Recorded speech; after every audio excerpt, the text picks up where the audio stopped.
Якщо що, то я не з простої сім'ї, а з багатої. І тому у нас 2 городи. Оце отуди до межі. Це всю латочку тільки-тільки скультивували. Це ще буде культивуватися. Отаке полько. І там аж до садочку тут теж вся наша земелька. І отуди також. Ну, частково засаджено, частково ні. Сьогодні посадила аж 3 рядочки кермеку. Такі важкість саджання в тому, що спека просто шалена. І в тому, що воду треба носити аж там за хатою краниця. Нагору. Важковато.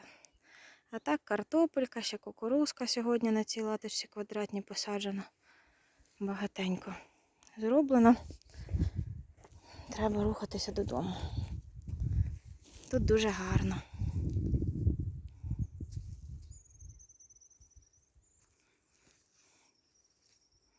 Ось така краса, такий краєвид.